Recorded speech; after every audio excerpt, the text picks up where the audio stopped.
that this particular provision has come in. Hopefully, for the present government and the governments to be in future, it will be a very difficult task now to undo this. Not that they can't do it, they can do it anything for that matter, let alone this particular poor provision of the finance bill.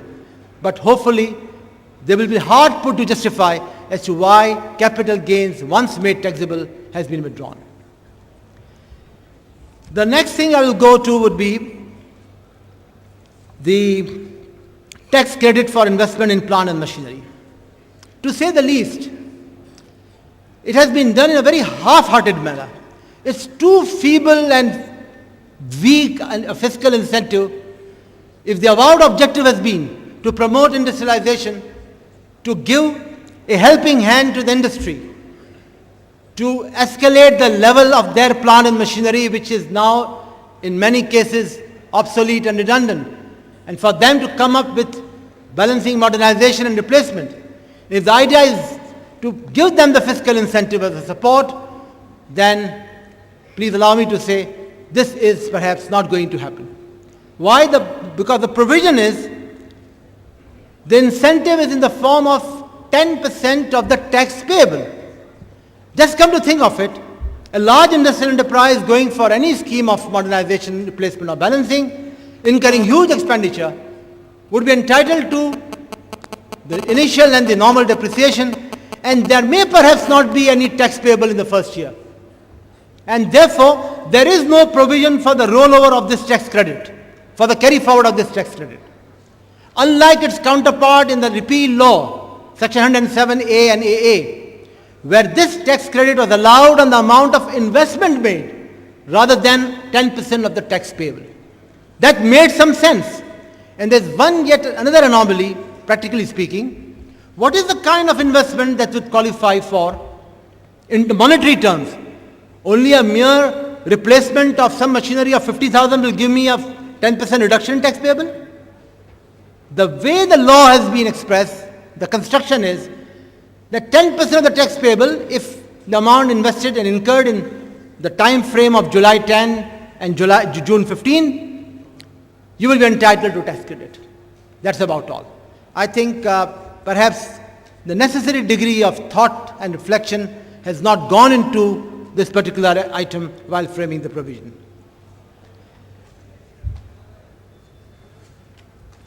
As far as lease assets are concerned, its counterpart provision in the repeal law provided for this tax credit even on the leased assets.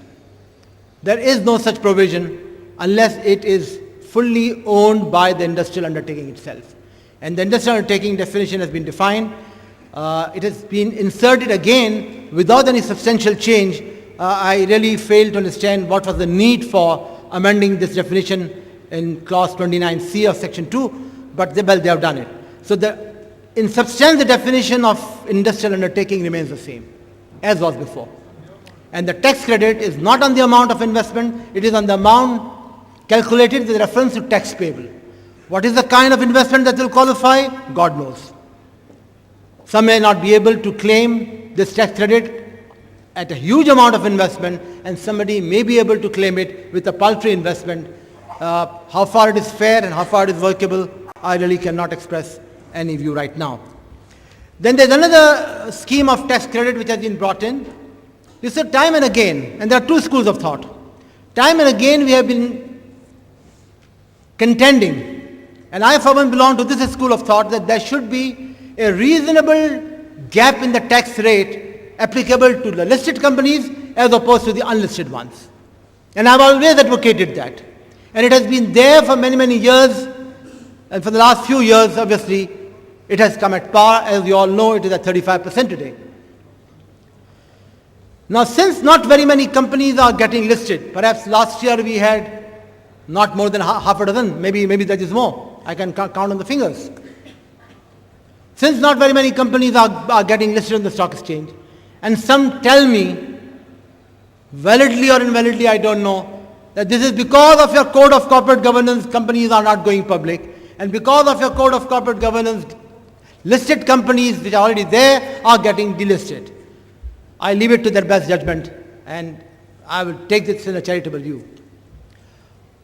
But the point is that now this particular provision is sought to be introduced by the finance bill, half-heartedly realizing the fact that you need to give some fiscal incentive for getting enlisted.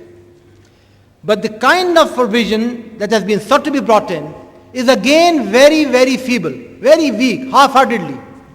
अगर उर्दू में कहूँ कि बखीली के साथ आया है तो गलत नहीं होगा. It says that in the year of enlistment, you will get a tax credit of 5% against your tax payable. I doubt very much that in this country, where too many people do not rely for raising corporate funds from the stock market, this 5% of the tax payable just in the year of enlistment is strong enough to attract people to go public. And again, therefore I say, while it may look very good as far as the amendment is concerned, that yes, we have done something for the corporate sector, but I do not think that it is potent enough to drive people to benefit from this. And therefore, the very objective underlying this kind of a provision may simply remain on the statute book and the results may not be realized as anticipated. The banking company's 7th schedule, yes, it has been a good thing. It was in the first place a good thing when it was done by the Finance Act 2007, that it sought to bring in a regime of taxation for the banking sector, because there were too many issues on bad debts and provisions for non-performing, etc., etc. And therefore, by the Finance Act of 2007, this 7th schedule was brought in. The first year was to be applicable was 2009, and therefore there was a sort of a gap. There was not any provision for transitional provisions, what would happen to the bad debts of the past, to the unabsorbed depreciation of the past, and so on and so forth. I don't want to sound too technical in this large forum, but let me say that through the Finance Amendment Ordinance 2009, reenacted 2010, and was tried to be reenacted again, but again thanks to the 18th Amendment, it could not be done.